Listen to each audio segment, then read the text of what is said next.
From St. Mary's University of Minnesota, you're listening to St. Mary's Currents. I'm your host, Ben Rogers. This past October, tech billionaire Mark Zuckerberg announced his company Facebook was changing its name to Meta to, quote, reflect its focus on building a metaverse. I am proud to announce that starting today, our company is now Meta. But what exactly is a metaverse? What are the concerns that come with it? What are the possibilities?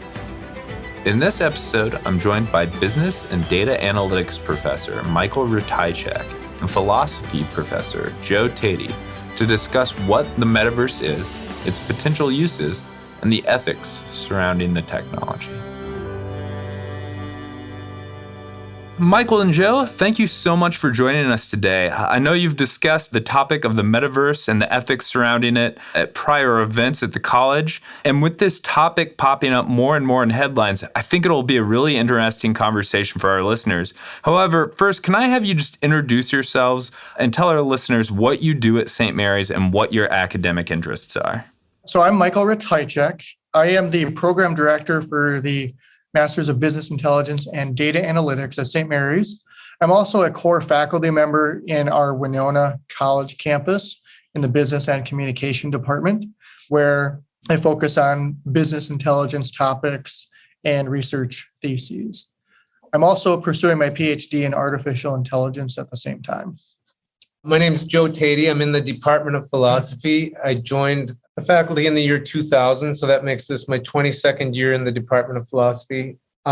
Just a side note, and it's relevant to this conversation, I've had the joy to take over the metaphysics course and have taught that now 9 times here at St. Mary's. So this conversation about metaverse is a very interesting one for those of us who still work in the arcane field of metaphysics.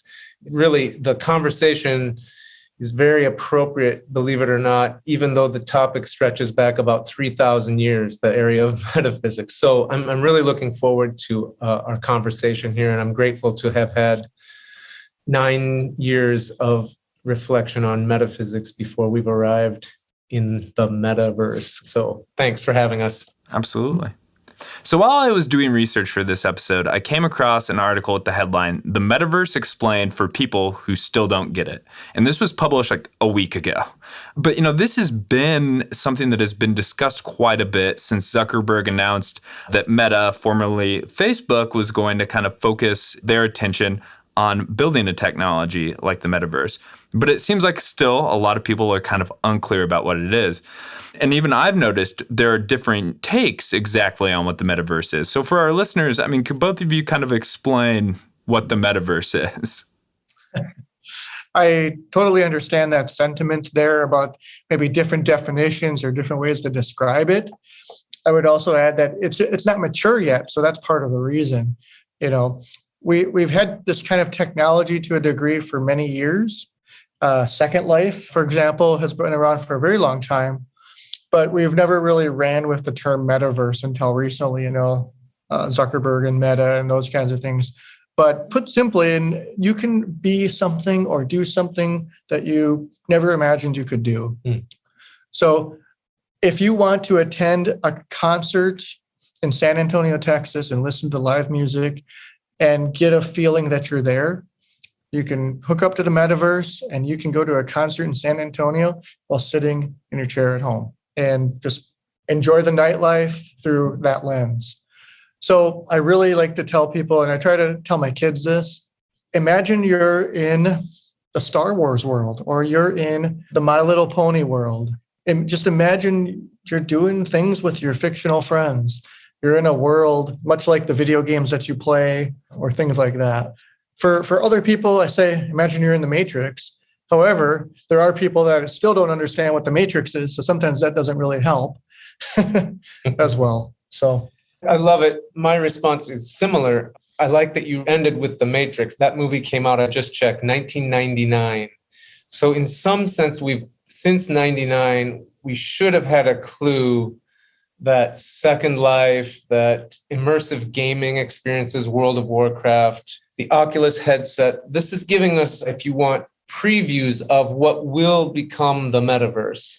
So we've had on-ramps to the metaverse in popular media, The Matrix, etc. Snow Crash is famously the pop novel that articulates this term metaverse for our own time, where I think it's interesting. One of the theses in that book is that my participation in the virtual world could lead to a brain disorder in this world over here. So if you can tolerate a tiny bit of the metaphysics question, one thing that I think a philosopher like me can contribute to this conversation is that this term metaphysics was Aristotle's way of asking the question about the things that are up to me and the things that are not up to me. The world of physics is not up to me.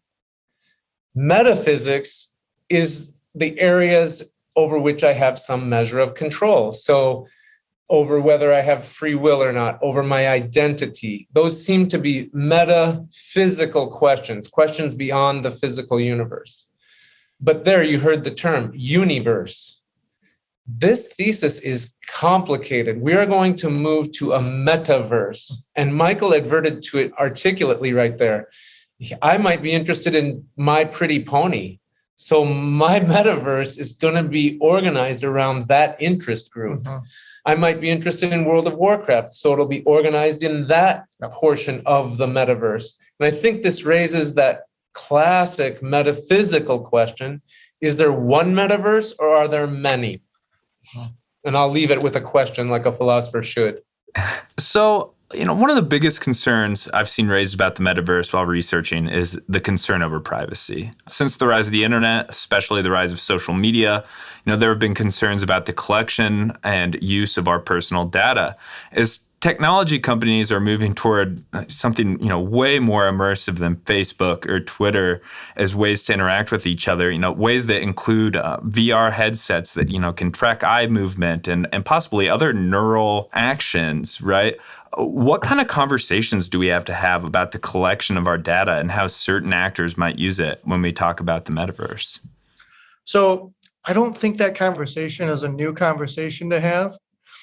I think those are the things that we have tried to have when people log into Facebook or when people accept all cookies at the bottom of their screen so that they can just get to the page they wanted to get to. But you're right, it's a more immersive experience when you're in the metaverse, because not only are your biorhythms calculated, people might not be used to that, right? Not everybody has a smartwatch that collects their biorhythms.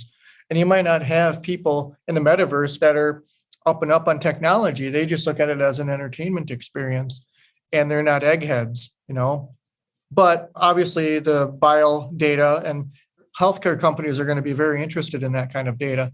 Possibly insurance companies, health insurance companies, life insurance companies might be interested in that kind of data. And so those are old conversations, but I think there's going to be a greater group of people that are going to be affected by it because they see it as an entertainment experience. But of course, the things that you actually do in the metaverse are going to be captured, as data. What are you spending your time on? How long are you in the metaverse? How long are you in a certain area of the metaverse? Who do you associate with? All those kinds of things. What products, what kind of digital assets are you engaging with? Are going to send clues to people like me and the people that I train in business intelligence and data science on how we can market more products to you. So in a way, that's nothing different, but it's just a much more immersive experience than we've ever had before. Yeah, again, that's a nice run up to what I would say. I think one of the recognitions we have to have is that we all signed an agreement when we entered Facebook. There was a lecturer here about 10 years ago trying to argue that I should be able to imagine that anything I do on Facebook is private. I raised my hand when the speaker was done and politely said, "Are you crazy? Didn't you read the agreement? You surrendered." If I post it on Facebook, I imagine that everybody will be able to see that for time immemorial. There is no privacy to Facebook. It's a privately held group, controlled in a boardroom, driven by profit. So Zuckerberg is openly trying to extend my time of engagement with content. So he's serving me a feed that is, as you're rightly pointing out, directed at my brain function, at my interests. And at the same time, I'm very aware, but I don't think most users are, there's a marketing ploy there. That engagement is driven by one thing. It's a profit motive. Facebook is a privately held company, not governed by faceless, nameless algorithms controlled by some AI that's benevolent. It's to drive profits for Facebook. As Michael says, this shouldn't really be a new conversation, but I think Zuckerberg, in a way, has done us in academia a real big service by having this rebrand. It raised the level of awareness about Metaverse and what it will mean for all of us. I think that we're in the hype stage of the Metaverse. We all know whatever it's going to be, it won't be here for another 10 or 15 years. But Zuckerberg really did us all a favor by pushing the hype now. I'm not saying he's a good actor for that. I'm just saying that his rebrand to a tech company away from a social media company is an obvious attempt to get away from ethical or political ramifications of that prior identification.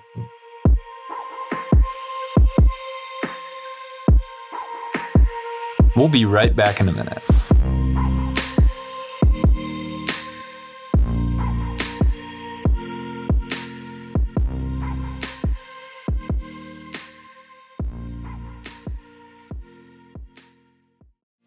Separate yourself from the rest and take your career to the next level with an online degree from St. Mary's University of Minnesota. Nationally ranked and fully accredited, our programs are student-centered with faculty that infuse practical career experience into their teaching and engage in their disciplines. Set your own schedule with our flexible online platform and access your coursework anywhere with our selection of affordable online degree programs. Promising career opportunities will follow. Explore what's next at St. Mary's University of Minnesota.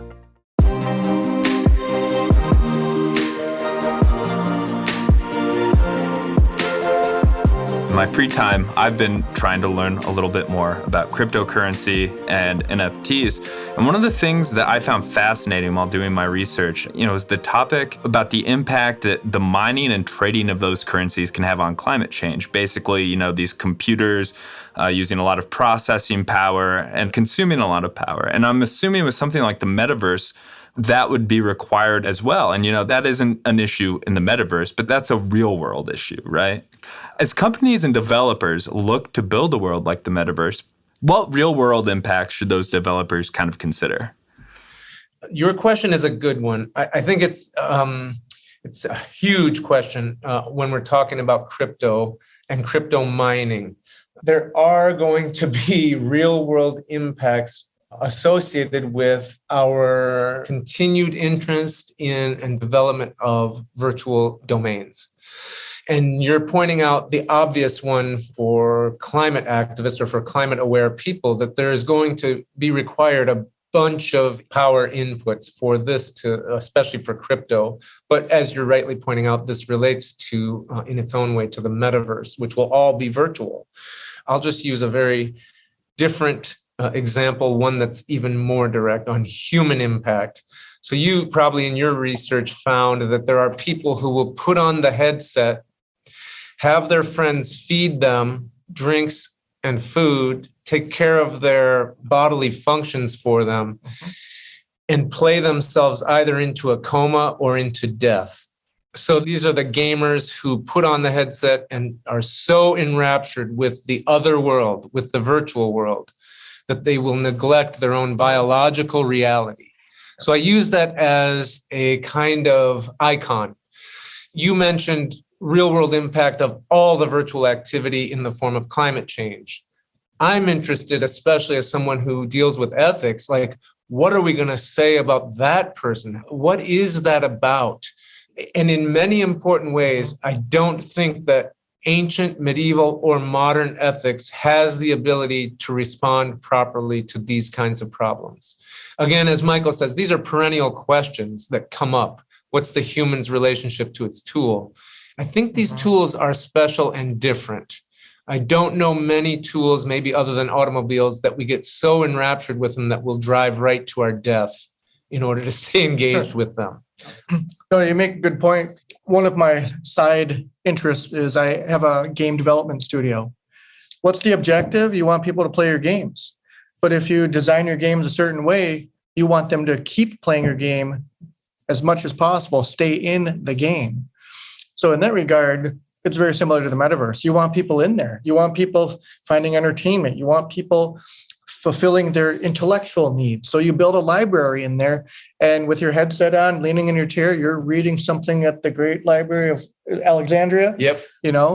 Or like I said, with the San Antonio music, fulfilling that need. So, we've talked about what kind of lifestyle changes would that require? What kind of food delivery systems? Amazon Prime is now sending food through an IV for people to stay in the metaverse instead of leave the metaverse to go into their kitchen. I mean, it sounds crazy or out of a twilight zone, but things are progressing those ways. I mean, you've got people that are sitting in internet cafes playing World of Warcraft nonstop, or Elden Ring, which just came out, or new games. And what's so different about ordering a pizza through the internet or through the metaverse to be dropped off at your house, curbside delivery? We're not too far away from interacting in other ways, I don't think. So there's going to be some business opportunities, as grotesque or foreign as it sounds right now. Call me a futurist or call me kind of crazy, but as a business person, that's what you do. You find opportunities to support the technology or the new lifestyles that people have.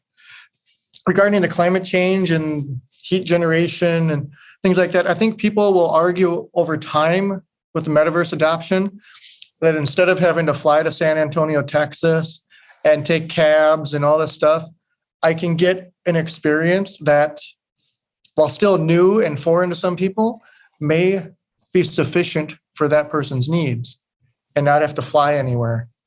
Right now we've got technology that we can play casino games, through Canadian casinos. People can log in and bet real money. Well, now we could potentially go into the metaverse and be in Caesar's Palace, playing slot machines. And obviously we won't have the cocktail there, but maybe someday, maybe there'll be a device that, again, drops some of that. Through an IV. Yeah, or a food replicator. Yep. What Michael says there, it's a classic business ethics dilemma. Business is going to pioneer this territory, and we ethicists are going to arrive later with all kinds of questions. All right. So one question I noticed that came up during the event that you had where you discussed this topic was, am I morally responsible for my actions in the metaverse like I am when I'm not hooked up? I found an instance where a woman spoke about being verbally harassed and having her avatar groped. Are users in this virtual world responsible for their actions as they are in the physical world? I don't want to sound like a pessimist, but have you looked at Twitter lately? I mean, have you looked at other message boards where people have this empowerment to go out there and act in ways that they would not do in public? Humans are going to be moderating the metaverse.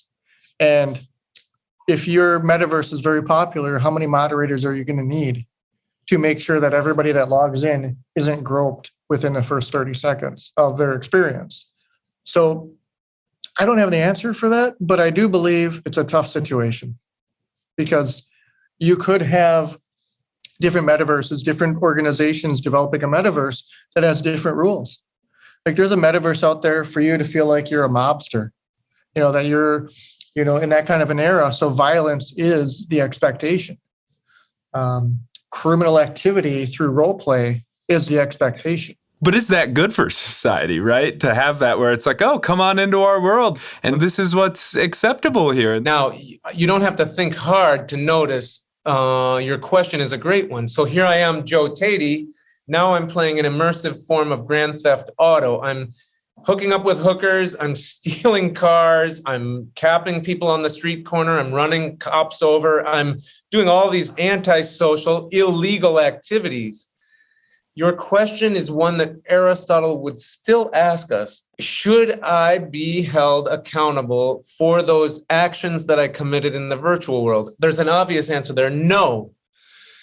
But in doing that over time, have I then compromised my character in relation to regular legal activity in this world? That's very academic, and I'm aware of that. It's almost too much to ask because of the new situation. Michael Ratajczyk has told me on other occasions, and I'm sure it's not a big revelation here, he doesn't go into every metaverse with the same name, and he certainly never goes as Michael Ratajczyk.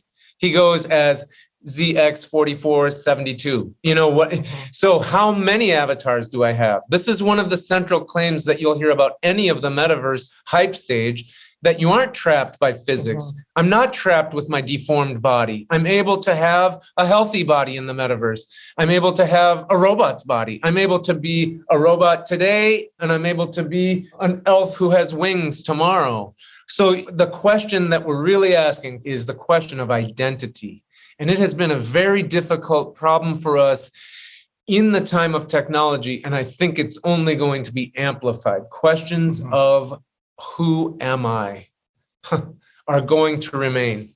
And this virtualized self, these virtualized selves, is only going to enrich the dialogue. Yeah, that's powerful. But I don't know if people are going to question that with themselves, right? Like, am I being too radical with my social media posts?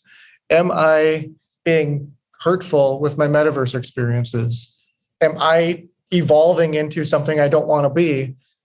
I don't think everybody out there is going to ask those questions. Michael, that's good. And one thought I've had in that regard, usually in the regular world of physics, when I say or do something, I get a pretty immediate biofeedback loop.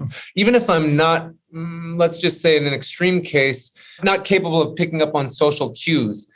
This doesn't matter. There will be no social cue. You'll never see that human impact. You'll never get that direct feedback, that existential input from the other.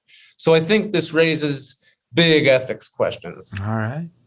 So I read a lot of how the concept of the metaverse is not new. A lot of the articles I read pointed to a snow crash, which was brought up earlier, as well as other science fiction. In these sci-fi works, the metaverse is always displayed as grim and dystopian. Do you see uses of the metaverse being beneficial to society? Yes. But as we've discussed, there's going to be different types, right? Like, there's literally, like I said before, there's one about being a mobster and murdering people. That is the objective. It's not be in a world and then as a side quest, you can go do this. That's the intent of that metaverse. I'm sure there's going to be ones about space crusaders and being kings and queens in medieval Europe and things like that. So we have to be careful with that there will be different intents and uses of the metaverse. It's not like, just look at the video game industry for a minute. You've got totally different types of games, not just the topic of the game, but you've got a simulation game, a strategy game, a side-scrolling game. You've got RPG games. You've got all kinds of different types of games. You're going to have metaverses. We're going to call them metaverses, but all they are is three-dimensional chat rooms so that you can teach a subject or you can attend a school board meeting. So are those good things?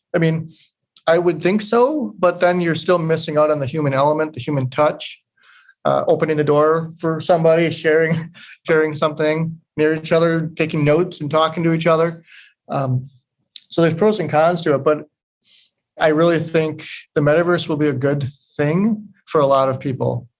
I keep going back to some of the things we talked about it earlier, people that are just unable to do something. Like, I have an 80-year-old mother and she's wheelchair bound.